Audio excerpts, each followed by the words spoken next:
नमस्ते, मेरा नाम है विनय आकाश और आप देखना शुरू कर चुके हैं प्रभाव साक्षी का खास कार्यक्रम मोस्ट रिलायबल इन्फॉर्मेशन यानी MRI। पोन्नियन सेल्वन एक की भारी सफलता के बाद मणिरत्न के निर्देशन में बनी फिल्म PS2 28 अप्रैल को सिनेमाघर में आने वाली है।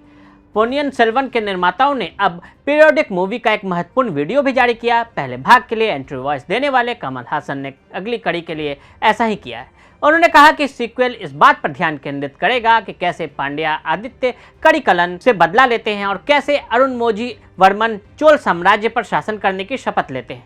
पहला भाग पोन्नियन सेल्वन 1955 में कलिक कृष्णमूर्ति द्वारा इस नाम से लिखे गए उपन्यास पोन्नियन सेल्वन पर आधारित थी। चोल सम्राट सुंदर चोल अस्वस्थ रहते हैं। उनका बड़ा बेटा आदित्य कड़िकलन राष्ट्रकूटों से मुकाबला करता होता है, जबकि छोटा बेटा अरुणमोझी वर्मन सिंहल द्वीप पर युद्ध लड़ रहा होता है। वहीं राजा की बेटी राजकुमारी कुंदवई पिता के साथ राज के षड्यंत्रों से निपटने में लगी दिखाई देती है। हम हमेशा से जानते हैं कि भारत विविधताओं से भरी संस्कृति वाला देश रहा है।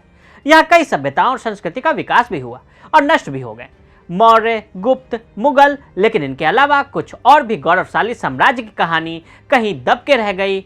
दक्षिण भारत में 6वीं और 7वीं सदी के बीच बहुत ही शक्तिशाली साम्राज्य का उदय हुआ।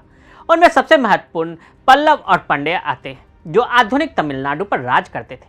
आधुनिक केरल में चेर थे और चालुक्य महाराष्ट्र या दक्कन पर राज करते थे। चालुक्य राजा पुलकेशिन द्वितीय ने ही हर्ष को हराया और उसे दक्कन की ओर अपने राज्य का प्रसार नहीं करने दिया। इनमें पल्लव और पांड्या जैसे शासकों के पास शक्तिशाली नौसेना थी। उन्होंने दक्षिण पूर्व एशिया के देशों और चीन के साथ आर्थिक, धार्मिक, सांस्कृतिक संबंधों को मजबूत बनाने में महत्वपूर्ण भूमिका निभाई। अपनी शक्तिशाली नौसेना के बल पर उन्होंने श्रीलंका पर आक्रमण कर दिया। उसके कुछ भागों पर कुछ समय तक के लिए शासन भी किया। चोल वंश के गौरव भगवान शिव के परम भक्त महावीर महाराज राजराज प्रथम।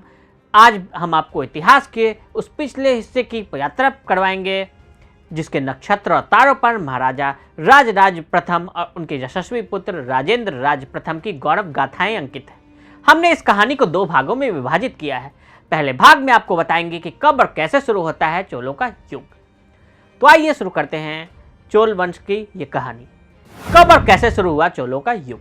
कुछ शताब्दियों तक मुख्य राजनीति से ओझल होने के बाद 1850 ईस्वी में विजयालय नाम के शासक ने चोलों को फिर से महत्वपूर्ण बना दिया, जो अब तक पल्लवों के सामंत बनकर शासन कर रहे थे। पल्लव राजवंश संगमय युग के बाद 3वीं सदी ईस्वी से ही तमिल क्षेत्र के सबसे बड़े शासक बन चुके थे।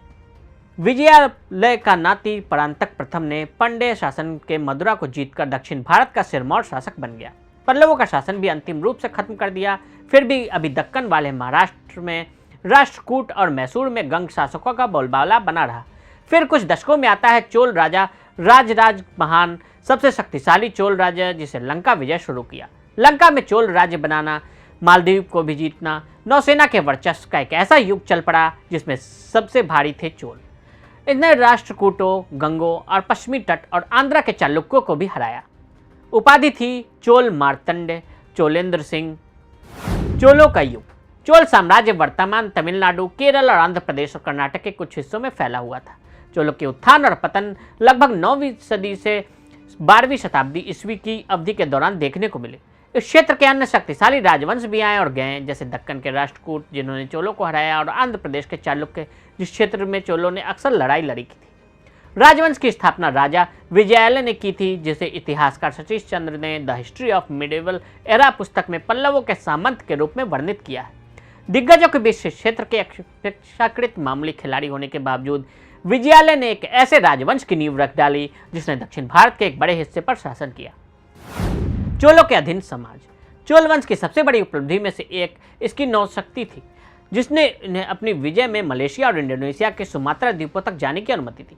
चंद्र बताते हैं कि प्रभुत्व ऐसा कि कुछ समय के लिए बंगाल की खाड़ी को चोल झील में बदल दिया गया था। उन्होंने कहा कि चोलों के व्यापारिक समूहों के साथ मजबूत संबंध थे और इससे उन्हें प्रभावशाली नौसैनिक अभियान चलाने की अनुमति मिली।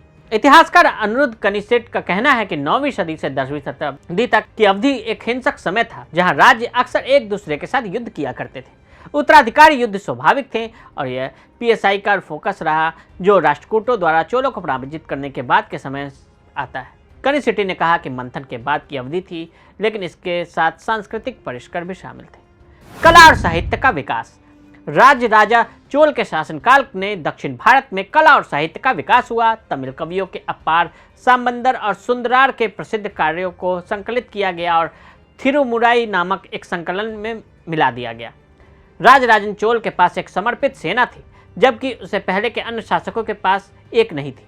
यही कारण है कि जब भी आवश्यकता होती थी वो एक सेना इकट्ठा कर लेते थे। तो पहले भाग में हमने आपको चोल वंश की शुरुआत की कहानी बताई। अगले पार्ट में हम आपको राजेंद्र चोल से जुड़ी ऐसी कहानी बताएंगे जिसे इतिहास की किताबों में इतनी विस्तारता से ना तो कभी बताया गया और ना ही सुनाया गया। आज के लिए दे इजाजत। ऐसी रिपोर्ट्स को देखने के लिए देखते रहें प्रभा साक्षी।